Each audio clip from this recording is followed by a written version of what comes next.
राजधानी समेत पूरे देश में कोरोना की दूसरी लहर की रफ्तार कम होने से लोगों ने राहत की सांस ली ही थी कि अब तक कोरोना का सबसे खतरनाक वेरिएंट माने जाने वाला डेल्टा प्लस वेरिएंट ने देश में दस्तक दे दी है, जिसे अब तक का सबसे खतरनाक वेरिएंट माना जा रहा है। और डराने वाली बात तो यह है कि देश के 8 राज्यों में डेल्टा प्लस वेरिएंट के मामले मिलने के बाद अब राजधानी से सटे फरीदाबाद में डेल्टा प्लस वेरिएंट का एक मामला सामने आया है। बता दें कि डेल्टा प्लस वेरिएंट का ये मामला फरीदाबाद के ESIC मेडिकल कॉलेज में पाया गया है, जहां मरीज को आइडेंटिफाई करने के बाद उसके संपर्क में आए कॉन्टैक्ट की तलाश शुरू कर दी गई है। तो ऑलरेडी एक प्रोटोकॉल है गवर्नमेंट का भी कि कोई भी जो RT-PCR लैब है या जो कोविड हॉस्पिटल है वहाँ से हर महीने जो सैंपल की जाती है रैंडम, एक तो 5% ऑफ टोटल पॉजिटिव, दूसरा है कि जितने री इन्फेक्शन केसेस आते हैं एक बार के बाद दूसरी बार भी हो गया तो उन लोगों के सारे सैंपल, और कोई भी फॉरेन रिटर्न या तो फॉरेन सिटीजन हो या इंडियन सिटीजन फॉरेन ट्रेवल करके आया हो तो उनमें अगर पॉजिटिव आता है तो वो सारे पॉजिटिव सैंपल्स को IGIB होल जीनोम सीक्वेंसिंग के लिए भेजी जाते हैं। ये एक ट्रेंड है जो हम लोग हर महीने भेजते हैं, बट ये जो आया है डिटेक्ट हुआ है ये उससे नहीं हुआ है। हम लोग हमारा ESIC का एक DBT जो THSI फरीदाबाद में इंस्टीट्यूट है और एक मल्टी सेंटर रिसर्च प्रोजेक्ट चल रहा है, ये लास्ट 1 ईयर लगभग हो गया। हम लोग फर्स्ट वेव में भी कलेक्ट किए थे, इस बार भी किए थे।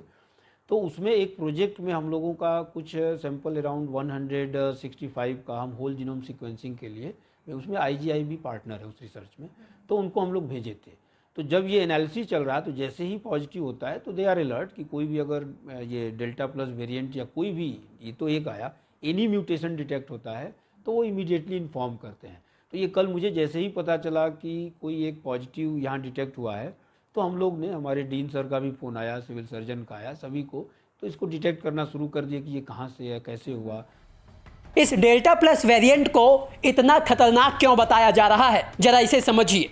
देश में कोरोना की जिस दूसरी लहर ने भयानक तबाही मचाई उसके पीछे कोरोना का डेल्टा वेरिएंट वजह माना गया, लेकिन अब यही वेरिएंट अपना रूप बदलकर सबसे बड़ा खतरा बन गया है, क्योंकि कोरोना का डेल्टा वेरिएंट पहले ड्रॉपलेट के जरिए फैलता था, जिसमें करीब 15 मिनट के संपर्क में आने से डेल्टा वेरिएंट फैलता था। तो वहीं delta plus variant genome sequencing के जरिए फैल रहा है, जिसमें 30 सेकंड में संपर्क में आने से फैलता है। तो वहीं देश के 8 राज्यों में अब तक डेल्टा प्लस वेरिएंट के 52 मरीज मिल चुके हैं। तो वहीं WHO का कहना है कि दुनिया के 85 देशों में अब तक डेल्टा वेरिएंट फैल चुका है। तो मैं यही कहना चाहूंगा कि थर्ड वेव अगर हमें रोकनी है या उसको डिले करना है तो ये हमारे हाथ में है, क्योंकि वेरिएंट्स नए नए आएंगे जो ज्यादा इन्फेक्शन फैलाएंगे।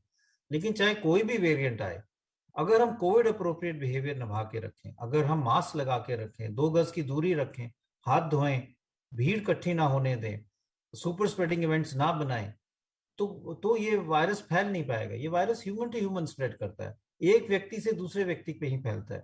अगर हम वो दूरी रखेंगे, मास्क लगा के रखेंगे, जिससे जो ड्रॉपलेट्स हैं या एरोसॉल है वो ना बने, तो वायरस आगे फैल नहीं पाएगा और हमारे केसेस नहीं बढ़ पाएंगे। तो मैं यही अपील करूंगा कि हम सबको कोविड अप्रोप्रिएट बिहेवियर निभा के रखना है।